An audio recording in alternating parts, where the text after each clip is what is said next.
Chapter 3. Power of Imagination. Ye shall know the truth, and the truth shall make you free. John 8:32. Men claim that a true judgment must conform to the external reality to which it relates. This means that if Neville, while in prison, suggests to himself that he is free, and succeeds in believing that he is free, it is true that he believes in his freedom, but it does not necessarily follow that he is free, for he may be the victim of illusion. Neville continues, but because of my own experiences, I've come to believe in so many strange things that I see little reason to doubt the truth of things that are beyond my experience. The ancient teachers warned us not to judge from appearances, because, said they, the truth need not conform to the external reality to which it relates.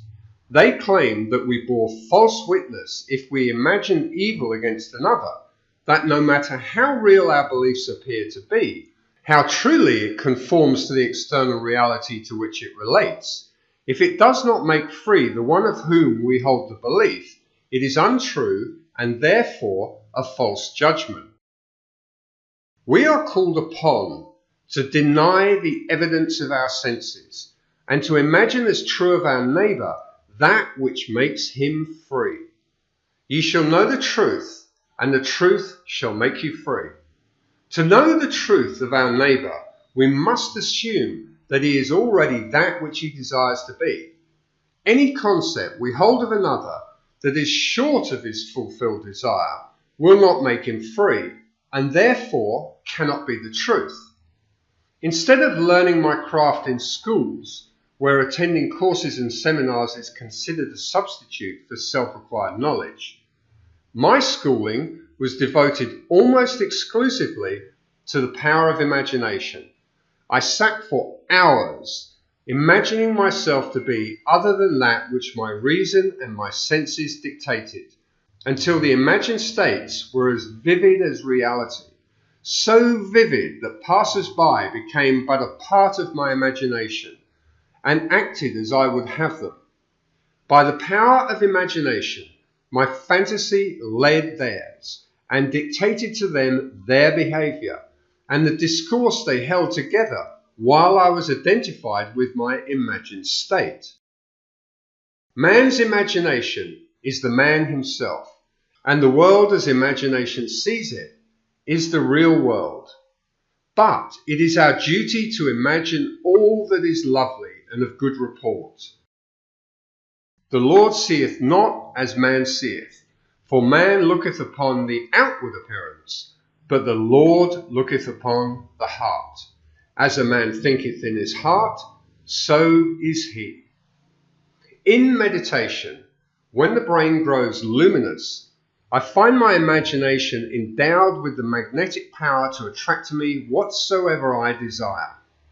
Desire is the power imagination uses to fashion life about me, as I fashion it within myself. I first desire to see a certain person or scene, and then I look as though I were seeing that which I want to see, and the imagined state becomes objectively real. I desire to hear, and then I listen as though I were hearing, and the imagined voice speaks that which I dictate, as though it had initiated the message. I could give you many examples to prove my arguments, to prove that these imagined states do become physical realities, but I know that my examples will awaken in all who have not met the like, or who are not inclined towards my arguments, a most natural incredulity. Nevertheless, experience has convinced me of the truth of the statement. He calleth those things which be not, as though they were. Romans 4:17.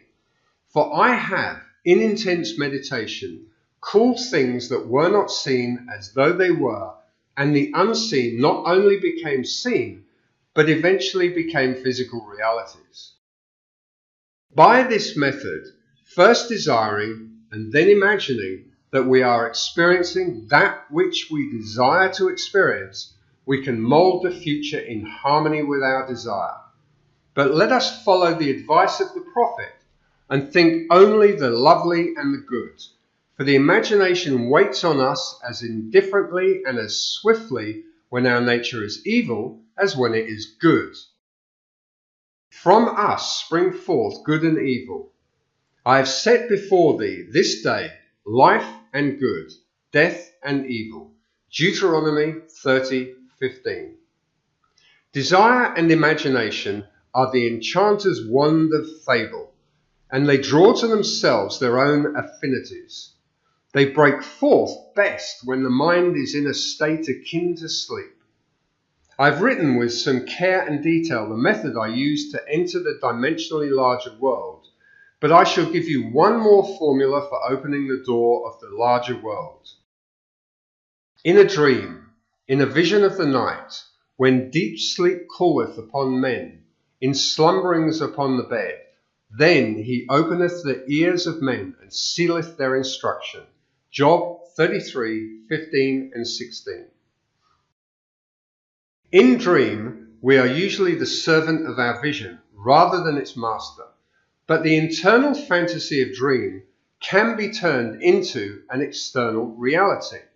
In dream, as in meditation, we slip from this world into a dimensionally larger world, and I know that the forms in dream are not flat, two-dimensional images which modern psychologists believe them to be.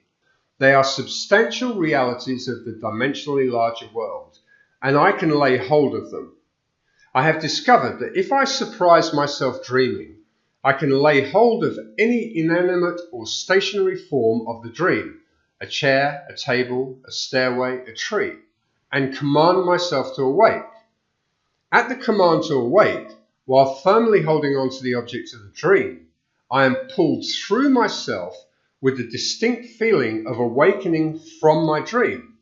I awaken in another sphere, holding the object of my dream, to find that I am no longer the servant of my vision, but its master. For I am fully conscious and in control of the movements of my attention. It is in this fully conscious state, when we are in control of the direction of thought, that we call things that are not seen as though they were. In this state, we call things by wishing and assuming the feeling of our wish fulfilled. Unlike the world of three dimensions, where there is an interval between our assumption and its fulfillment, in the dimensionally larger world, there is an immediate realization of our assumption. The external reality instantly mirrors our assumption. Here, there is no need to wait 4 months till harvest. We look again as though we saw, and lo and behold, the fields are already white to harvest. In the dimensionally larger world, ye shall not need to fight. Set yourselves, stand ye still, and see the salvation of the Lord with you. Chronicles 20:17. And because that greater world is slowly passing through our three-dimensional world, we can, by the power of imagination, mold our world in harmony with our desire. Look as though you saw, listen as though you heard, stretch forth your imaginary hand as though you touched, and your assumptions will harden into facts. To those who believe that a true judgment must conform to the external reality to which it relates, this will be foolishness and a stumbling block. But I preach and practice the fixing in consciousness of that which man desires to realize.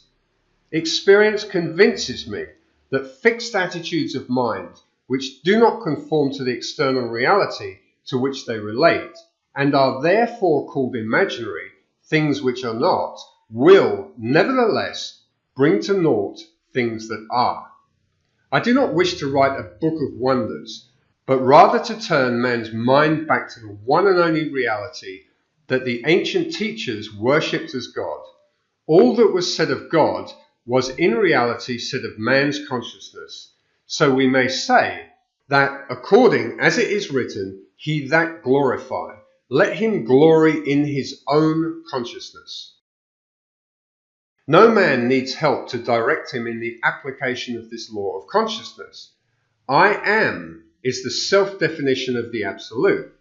the root out of which everything grows. I am the vine. What is your answer to the eternal question, who am I? Your answer determines the part you play in the world's drama. Your answer, that is, your concept of self, need not conform to the external reality to which it relates. This great truth is revealed in the statement, "Let the weak say, I am strong." Joel 3:10. Look back over the good resolutions with which many past New Years are encumbered. They lived a little while and then they died. Why? Because they were severed from their root. Assume that you are that which you want to be. Experience in imagination what you would experience in the flesh. Were you already that which you want to be? Remain faithful to your assumption so that you define yourself as that which you have assumed. Things have no life if they are severed from their roots, and our consciousness, our I amness, is the root of all that springs in our world. If ye believeth not that I am he, ye shall die in your sins. John 8:24.